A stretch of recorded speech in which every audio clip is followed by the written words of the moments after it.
gentlemen, thank you for the subscription, the stream, the viewing, the download, the listen. Right now, this recording is taking place in the humble abode of the King of the Hill. Chris, how's it going, man? What's cracking? Ready to be back. Part-timer status, still in the game. Well, podcasting out of the Champions Corner, the reigning, defending, undisputed Bulletcast champion. Ladies and gentlemen, diamonds are forever, and so is the Podfather. Philip Antoine here, ready to give you this performance-enhancing audio, you know? What's going on, Podfather? Oh, did you hear that? The valet's back. The heel valet is here. CDP in the building. Chris don't play. My heel valet, the terrible one, Haley, little Miss Haley girl. We're hanging out. You know, we're ready for the podcast today, Podfather. Let's make it. So this one, of course, we all know the news. It broke Tuesday morning, afternoon, that former four-time WWE champion Daniel Bryan has been cleared to return to in-ring competition. Now, Brandon Mitchell and myself, we discussed it briefly on our regular episode. Go check it out in our archives on YouTube, wherever you find podcasts. But I really wanted to break it down, like, what does this mean for WWE? What does this mean for the general manager role for SmackDown Live? And obviously, like, dream matches. We're going to get into all that for this recording. But let's start off with WrestleMania 34. It's in a few weeks. What does this mean for it? What's the match that's going to be? Is it going to be KO and Sammy? Is it going to be Shane and Daniel Bryan? Is it going to be a fatal four-way, a triple threat, like handicap? Like, what's going to happen? I mean, right on the surface, right? We got KO and Sami Zayn versus Shane and Daniel Bryan, right? That's the match, right? That's what's happening. I guess so. But how did you feel about the attack? I mean, the attack was cool. You know, let the guy go out there, bump a little bit. I mean, it was just exciting, right? Let's talk about, like, the last 48 hours before that happened, you know, was just such an exciting time. I mean, I look at my phone, I see the news, Daniel Bryan is cleared to return to in-ring action from the WWE. You kind of heard rumors of it swirling a little couple weeks previous, but you know, you never know, especially with injuries like that, how they handle the Edge, how they handle injuries in the past and keeping their guys healthy, right?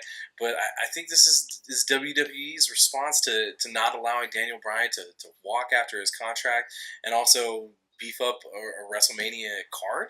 I mean, I think I would have been a little bit more excited if it was a complete surprise. Oh, yeah.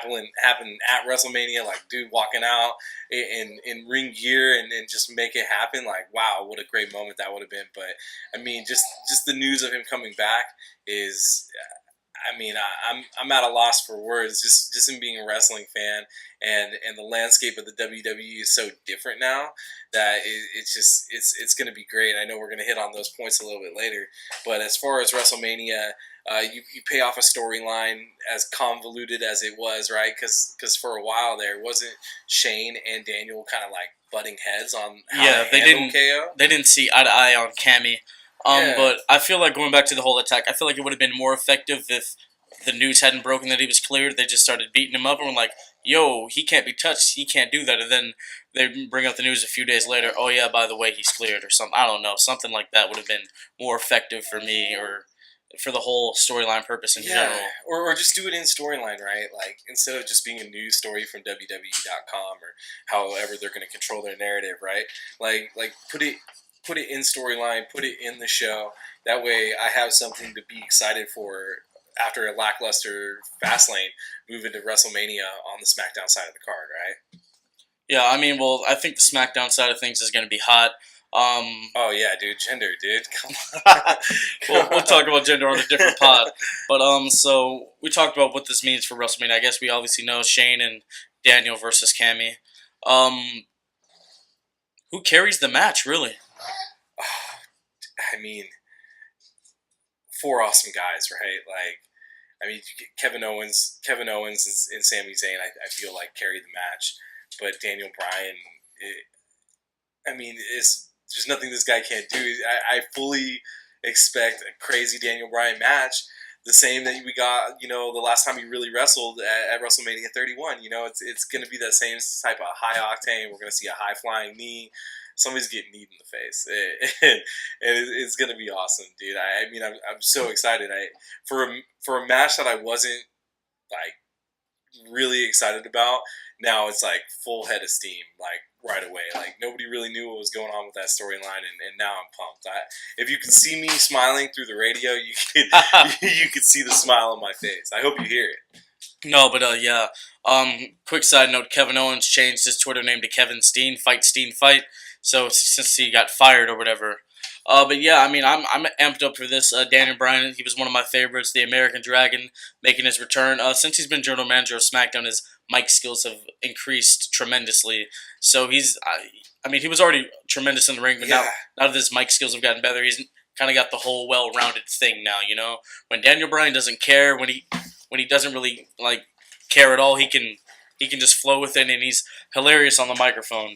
Now it's gonna be a very exciting time for that whole thing. Yeah, but and also, dude, his work on Talking Smack with Renee Young. Oh yeah, before it got canceled, it was really good. It was fun. Yeah, like understated, right? He was saying things like TNA and Bullet Club and Ring of Honor and Evolve and Progress, and I'm like, yo, can we say this on WWE TV?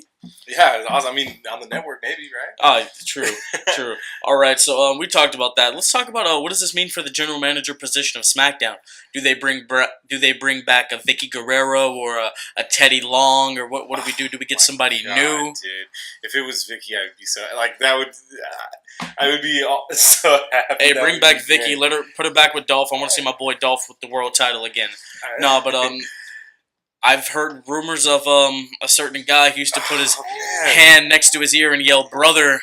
Eat your vitamins, bro, and say your prayers. Say your prayers, and maybe you'll be SmackDown general manager one day. The guy that was lusting after Elizabeth back in the '80s, Hulk Hogan. It's rumored that he might be the general manager of SmackDown Live. He was the general manager for Impact Wrestling about like 6 or 7 years ago, and that was interesting. But I don't know. I don't know if I'm ready to see him back on TV. I mean, I'm not ready for him to be back on TV, man. Like, maybe bring him back on like a network special, something like that. Kind of like test the waters a little bit, but to bring him back in a full-time role in SmackDown in this day and age, I mean, dude, he's always going to be that dude. He's always going to be that dude. And plus, Gawker, they're having some more stuff come out with that whole thing, so that's always going to be up in the air. But I said it on the pod on Friday. I've kind of made my peace with Hulk Hogan, you know. Yeah. But with the general manager position, could Daniel Bryan still be the general manager and still wrestle? Because it's been rumored he's going to wrestle maybe 60 or 80 times.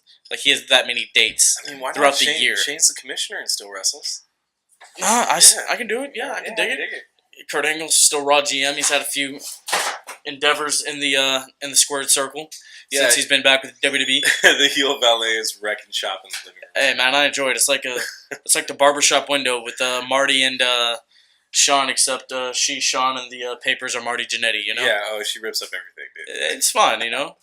The listeners, it makes it more intimate for the viewers, you know? I know. I feel like when you come over to the King of the Hill's house, when you come over to CDP's house, you get a little bit extra for the pod. Hey, that's what I'm here for. I'm here to provide the best audio quality ever for the fans. That performance-enhancing audio. Hey, that's what I do here. Hey, why not? But going back to the whole general manager thing, I think it's going to be a nice time for Daniel Bryan. He, like I said, let him roll.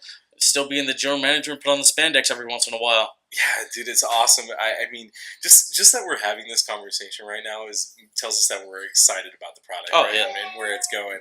And if I could ever throw my vote into anything in the ring, it would be to have Vicky back for sure. Oh yeah, Vicky was great. She was really underrated. I mean, she was the wife of Eddie, one of the greatest of all time, hands down. And she really just kind of got thrown into the business, and she got natural heat. Like, one of the best heels of the 21st century. I'll say it, you know? Dude, that excuse me is too much. And when I heard it at the Women's Rumble, I was like, oh, this is good. It's a perfect spot for her, too, just to get blasted out of the ring really fast, dude. I'd love for Vicky to come back. Teddy Long, I do miss hearing him. Holla, holla. You're gonna have a match with the Undertaker, player. One of those, or like it makes a tag team match or something. That'd be interesting. That'd be very interesting. I'm sorry for the cell phone, guys. Hey, that's not your boy's cell phone. That was the Podfather. I got a lot of people asking me for questions and content. You know, I got a lot of stuff going on. You're making moves, Podfather. I'm making moves. Executive over here. Making $1 million moves like the primetime players. But going on with it. What do we got? So Yeah, we're talking GM stuff, man. Do you think anybody else for GM? I mean, I would just love to see Vicky. Come on, let's get Vicky back in the program. Kevin Owens. What about Cammy? We haven't had something like that in a while. Like a player coach sort of thing? No, not even like a William Regal was general manager of Raw back in '08, like something like that. Yeah, that'd be cool. Yeah, one of the guys who's not really doing something right now. Maybe a Dolph Ziggler or Titus. I don't know. Somebody. I mean, I don't know. Yeah, Ziggler would be good. Yeah, dude. Maybe make it somebody that's on the active roster. Why not? Let's make it happen. Let's really make it happen. All right. What else do we have on the rundown? Was it a work? this was your thing. I mean, all right. So So all bets aside here, real quick. I love just seeing Daniel Bryan back in the squared circle, right? Daniel Bryan wrestling is good for the business. It's such a different landscape in WWE now that there's so many exciting possibilities with a second run by Daniel Bryan, and I'm excited. Yeah. I'm excited for his second run to be just as great as the first, right? And I think we all are. But I mean, if you want to look at some reports out there in brass tacks, was this really that he was hurt, or was this just a masterstroke of WWE storytelling? I mean, a 2-year work. It is the wrestling business, right? So I mean, nothing can be put aside, right, when it comes to that. So I mean, there have been a lot of angles and stuff that's happened in wrestling. Where was it a shoot or was it a work? Medusa and Underblaze throwing the title, the WWF Women's title in the trash on Nitro. Was that a work? Or is that a shoot? Of course, people will debate the screw job, work or shoot. So with this one, I don't know. I mean, the guy loves wrestling. I know he wanted to have a family or whatever. I don't believe it was a work. It's too perfect, Podfather. Let me show you why I think it's a work. I mean, then it would go to it would go back to Shawn Michaels in the back thing. Was that a work, or it would go? Anything with Michaels is a work. It would go to stuff like that, I mean, I think it was a work. I mean, it's just too perfect, right? He's the underdog forever. Come up into independent wrestling, and by the will of the WWE universe, gets thrusted into a top spot, and when he gets there, not only does he take it, but he thrives in it. I mean, that WrestleMania 30 moment was awesome. I mean, beating Triple H first, and then coming through in the end and the clutch, and holding that belt high at that WrestleMania, the last thing that you see before you end, before we finally get Roman every other year. I mean, it was big dog. Yeah, I mean, it was awesome, right, dude? It was everything that you want as a wrestling fan. And then the injury was just heartbreaking, the whole retirement, but they recorded everything, right? Everything from the doctor's visits, everything through little things like him walking through the arena to the ring. It was all documented. It was all the tears on Total Divas. Everything was just too perfect. And you coincided with him having a kid and whatnot. And I mean, not to take anything away from the now it's me. Not to take anything away from the dude, because I do believe that he probably was injured and he was hurt, and he's been on numerous podcasts saying whatever. But also, I mean, take that for a grain of salt. Dude's a professional wrestler, right?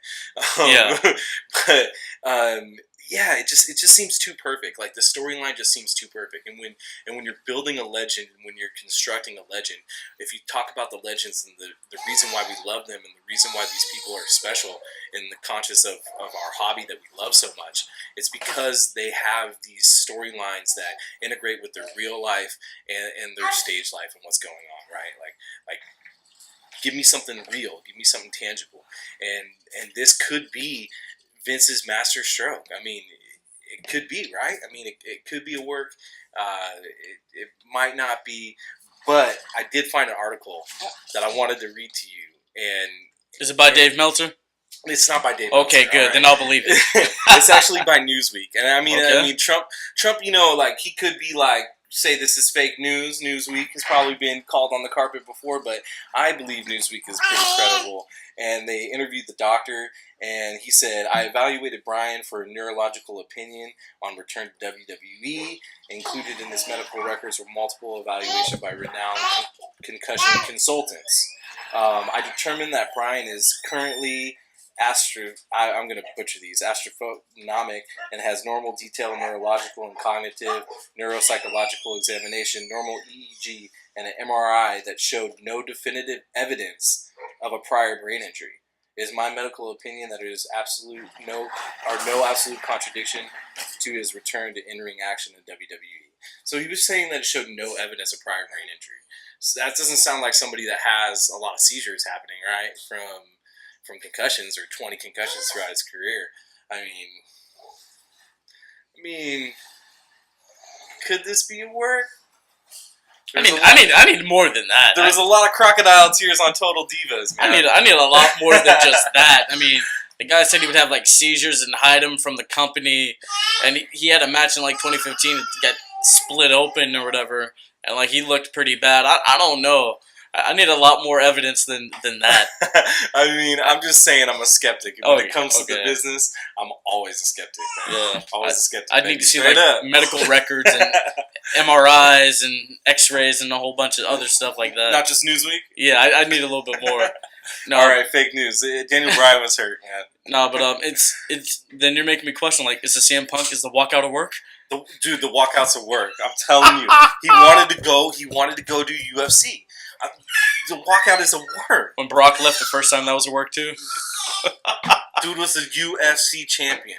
What better way to build he was a idol to hold that universal strap than to be legitimate? Brock is the only one that's legitimate. I mean, and Braun Strowman, because he could take a right hook. I mean, very true, very true. All right, so we've talked about the general manager position. We've talked about this year's Mania. We've talked about was it a work, you know. We got to talk about dream matches. We got to talk about opponents. I mean, this comeback is going to be something special. My boy Shawn Michaels, my favorite wrestler of all time. He had still in my opinion, the greatest second act in wrestling of a career, you know. He left in 98, came back in the early 2000s. Went to war with Triple H, won the World Championship in the first ever Elimination Chamber, got great matches out of guys like Cena and Batista and Jericho, had a great feud with Jericho, retired Ric Flair, had the greatest wrestling match of all time. Best match of all time. With The Undertaker, you know. So it's like, Daniel Bryan, what is he going to...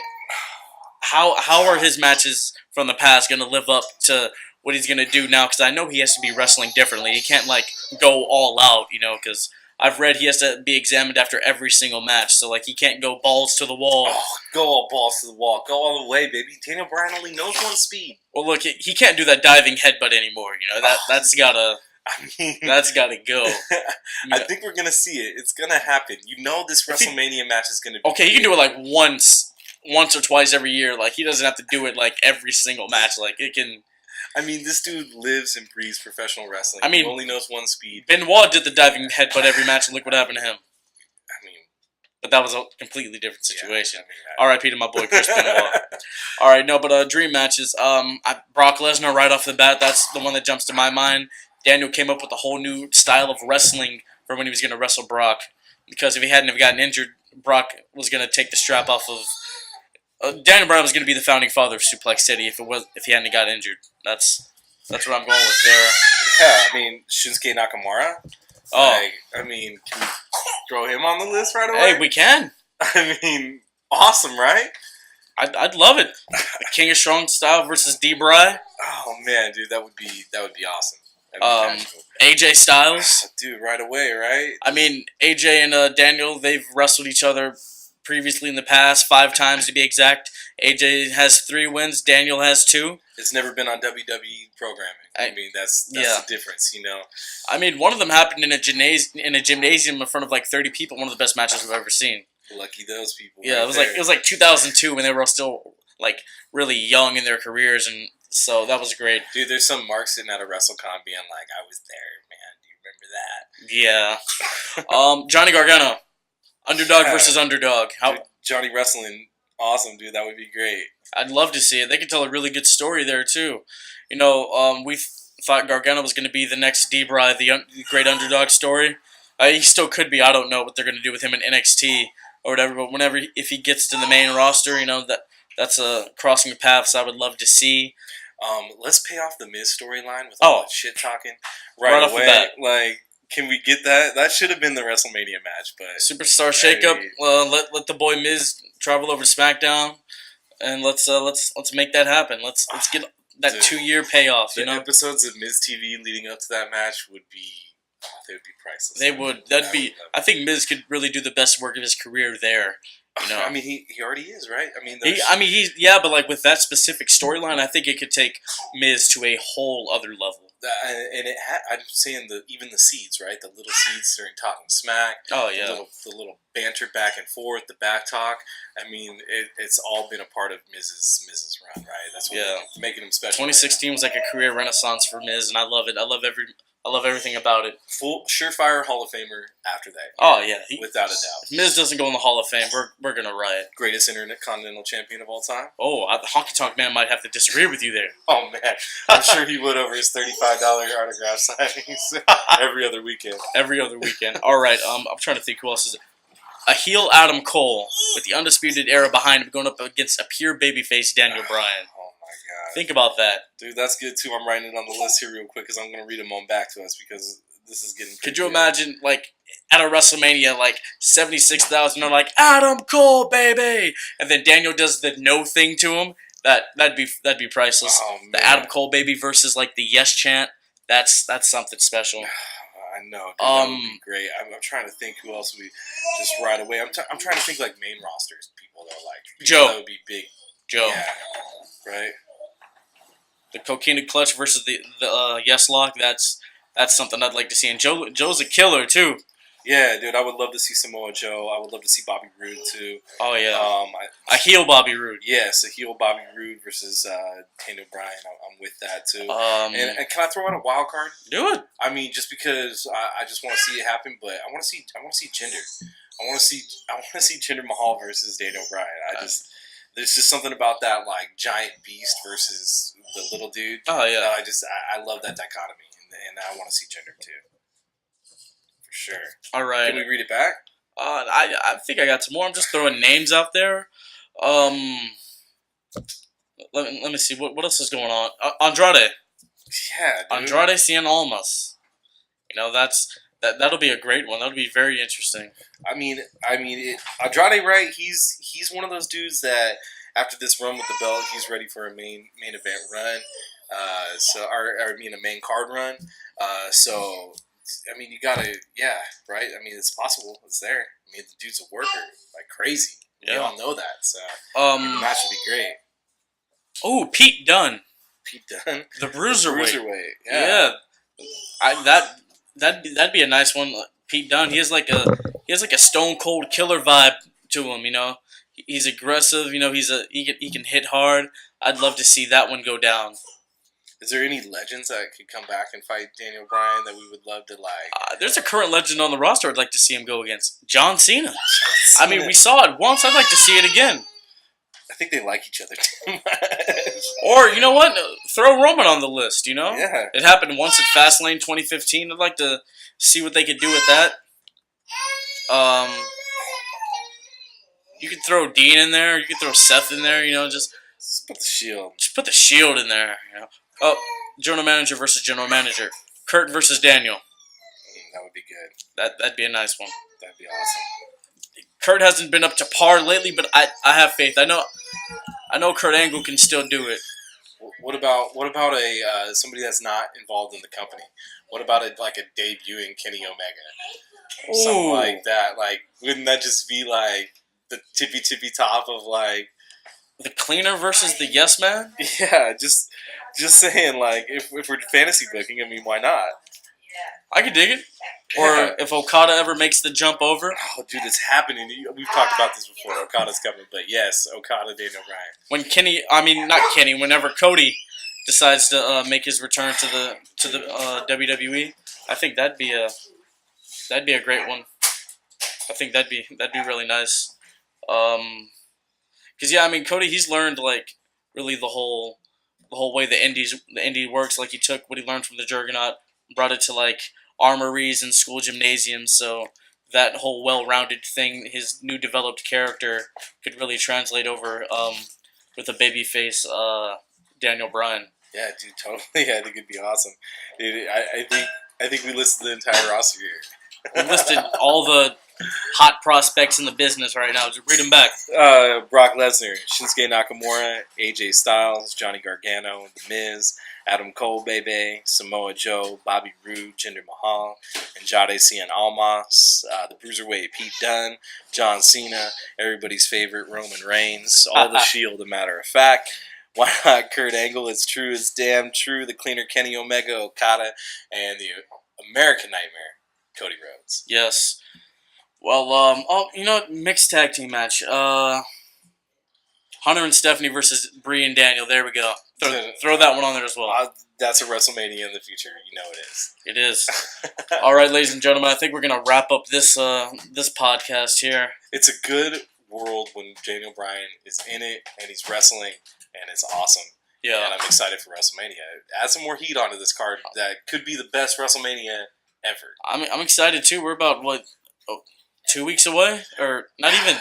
About 13 days. I mean, I'm excited. I'll be glued to the television. Come on, WWE, hit me hard. Hit me hard with some shock and awe, and give me some good shit. It's gonna be a nice show. The Bulletcast Championship will be on the line. Either Mitchell's gonna take it or Brandon's gonna take it back and become a 2-time champion. Ladies and gentlemen, thank you for listening to this pod. Thank you, Chris, for coming on, man. Hey, I hope you retain, man. I mean, I'm all for a heel champion, so I mean, and with the babyface chasing, but you're a good baby, man. You got to keep it going, dude. I mean, once Mania comes, it'll be 71 days and counting, so we'll see.